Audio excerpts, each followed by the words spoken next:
Reksadana stable fund atau reksadana yang stabil. Apakah reksadana yang stabil ini adalah reksadana yang kebal inflasi dan reksadana ini adalah reksadana yang tidak bisa turun?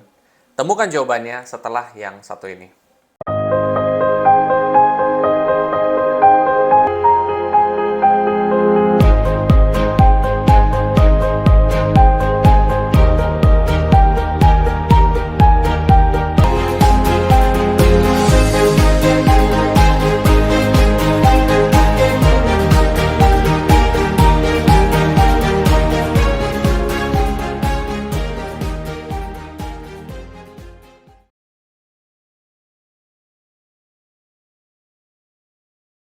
Sebelum masuk lebih dalam, seperti biasa, gue akan coba disclaimer dulu. Satu, keputusan investasi ada di diri kita masing-masing.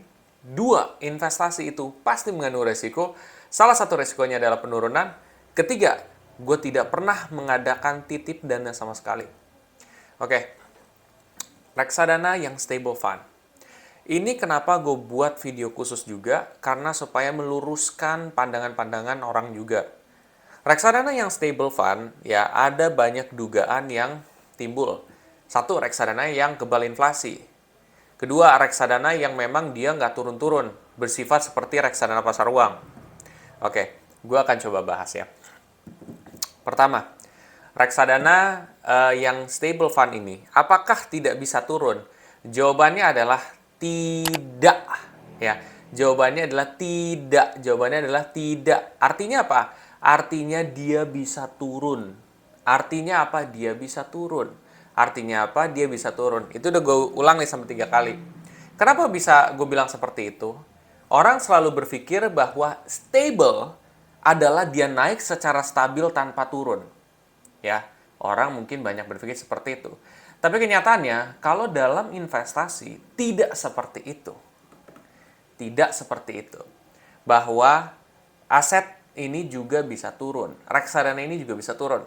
Sebagai contoh, kamu cek di reksadana Sukor Invest Stable Fund. Di situ, drawdown dalam 1 tahun terakhir itu ada minus 0,04. Artinya apa? Artinya bahwa memang ada penurunan 0,04% ya di 1 tahun terakhir. Artinya apa? Ya bisa turun kan? Nah, dari situ kita bisa lihat ada gambaran ya, bahwa memang reksadana itu bukan berarti tidak bisa turun gitu loh. Stable artinya adalah dia cenderung naik gitu loh, dan dia cenderung stabil untuk naik walaupun ada penurunan. Ngerti kan? Artinya bukan berarti dia naik terus, tidak, tapi ada turun, tapi turunnya dia yang nggak seberapa, tapi dia mayoritas naik. Itu yang maksudnya stable. Bukan artinya dia yang jatuhnya, oh dia tidak bisa turun. Enggak. Kamu bisa cek misalkan di dana mas stabil apa ya. Dia di drawdown-nya sebenarnya untuk sekarang ya, 0. Tetapi kalau kamu lihat garisnya, itu tuh ada tek gitu loh, ada gundukan. Nah, gundukan itu sebenarnya penurunan nilai investasi. Nah, itu artinya dia juga ada penurunan juga, tapi mayoritas dia naik. Kalau mau dibilang rasa seperti reksadana pasar uang, itu ada benernya. Kenapa? Karena memang kalau reksadana pasar uang kurvanya itu rata-rata tegak lurus ya. Ya maksudnya kayak miring lah ya. Dia cenderung lebih miring. Nah, kalau misalkan ini ya memang kalau reksadana stable fund kurang lebih hampir sama dengan reksadana pasar uang. Ya rata-rata dia kurvanya bagus lah gitu ya.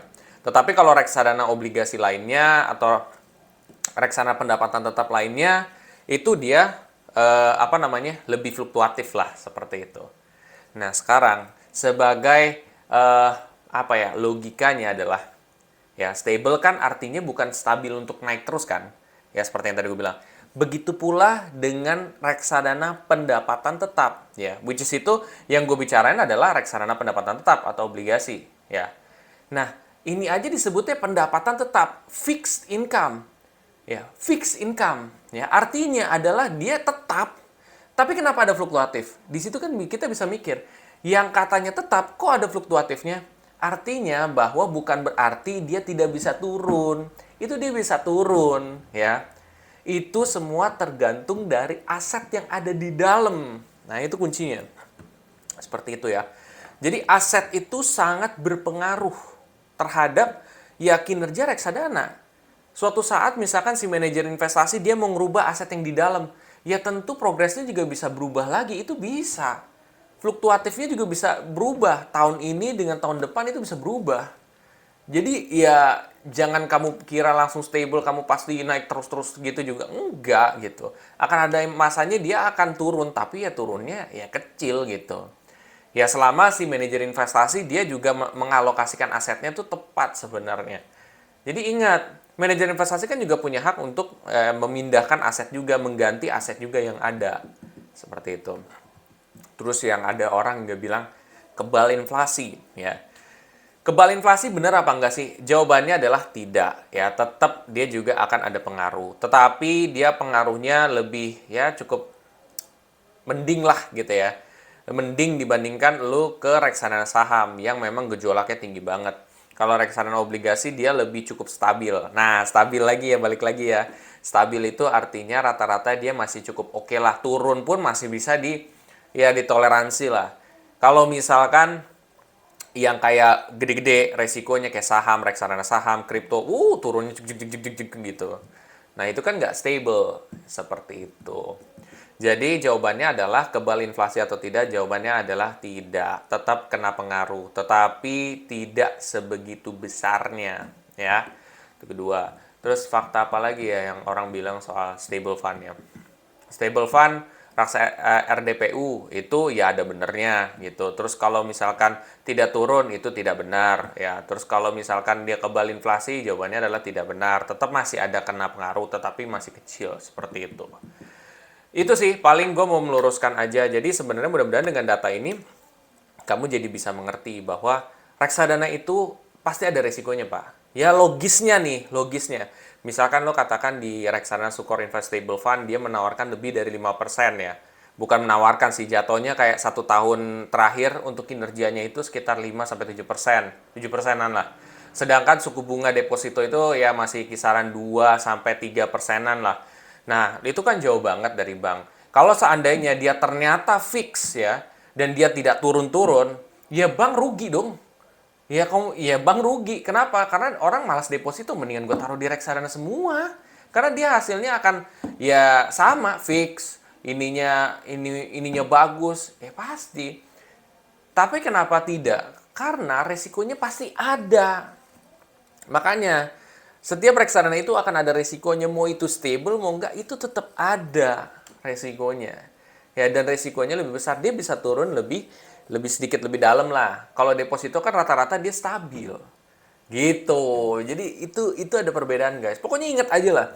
Kalau dia atau investasi menawarkan return yang gede, pasti resikonya gede.